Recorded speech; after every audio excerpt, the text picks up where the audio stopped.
Stove on பண்ணி கடாயை வச்சுக்கோங்க. கடாய் நல்லா காஞ்சதும் இதில் நம்ம சன்ஃப்ளவர் ஆயில் கொஞ்சமும் நம்ம மஸ்டர்ட் ஆயில் உங்கள்கிட்ட இருந்தால் நீங்கள் அதையும் சேர்த்துக்கலாம். ஒரு பெரிய பூண்டு எடுத்து அது எல்லாத்தையும் தோல் உரித்து நறுக்கி எடுத்துக்கோங்க. ஒரு 2 ஸ்பூன் அளவுக்கு பச்சை மிளகா, ஒரு 2 வெங்காயத்தை நல்லா சின்னதாக நறுக்கி அது கூடவே சேர்த்து நல்லா வதக்குங்க. வெங்காயம் வதங்கினோடனே தக்காளி 2 தக்காளி எடுத்துருக்கோம், அதையும் சின்ன சின்னதாக நறுக்கி அதையும் சேர்த்து வதக்கிடலாம். தேவையான அளவுக்கு உப்பு சேர்த்துக்கோங்க. சேர்த்துட்டு எல்லாத்தையும் நல்லா வதக்குங்க.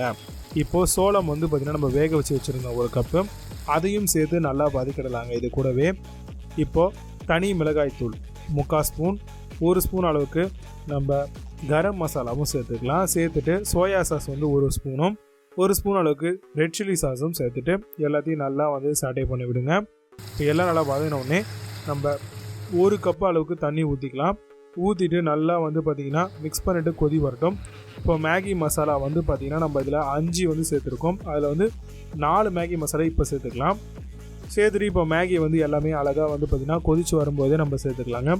சேர்த்துட்டு எல்லாத்தையும் நல்லா வந்து பார்த்திங்கன்னா ப்ரெஸ் பண்ணி மிக்ஸ் பண்ணுங்கள். இப்போ கம்ப்ளீட்டாக வந்து பார்த்திங்கன்னா நல்லா மிக்ஸ் ஆகி தண்ணி வந்து கொஞ்சம் ட்ரைன் ஆகட்டும். இந்த டைமில் நம்ம இன்னொரு மேகி மசாலா வச்சுருந்தோம் இல்லையா, மொத்தம் 5 மேகியில் நம்ம 3 மேகி மசாலா வந்து அதில் ஃபஸ்ட்டு போட்டாச்சு. இன்னொரு மேகி மசாலா வந்து இப்போ சேர்த்துக்கோங்க. ஒரு பாக்கெட் இருக்கு இல்லையா, அது வேறு ஒரு இடத்துல சேர்க்குறேன், நான் சொல்கிறேன்.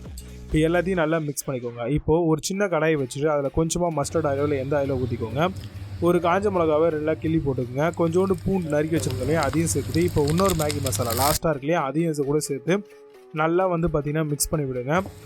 மிக்ஸ் பண்ணிவிட்டு இப்போ நம்ம மேகியில் அப்படியே வந்து இதை மேலே ஊற்றிக்கலாம். ஸ்டவ் ஆன்லேயே தான் இருக்கணும், லோ ஃப்ளேமில் வச்சு. இப்போ இந்த ஒரு தாளிப்பையில் ஊற்றிட்டு நல்லா வந்து பார்த்திங்கன்னா சாட்டே பண்ணி விடுங்க. டேஸ்ட்டு அல்டிமேட்டாக இருக்கும் இந்த மாதிரி நீங்கள் பண்ணும்பொழுது. இப்போ எல்லாத்தையும் நல்லா மிக்ஸ் பண்ணிவிட்டு கொஞ்சோண்டு கொரியாண்டர் லீவ்ஸ் வந்து ஆட் பண்ணிக்கோங்க, கொத்தமல்லி. இப்போ நல்லா போட்டுட்டு நீங்கள் ஸ்டவ் ஆஃப் பண்ணிவிட்டு சர்வ் பண்ணுங்கள். ரொம்பவே சூப்பராக இருக்கும் பஞ்சாபி டட்கா மேகி ரெசிபி.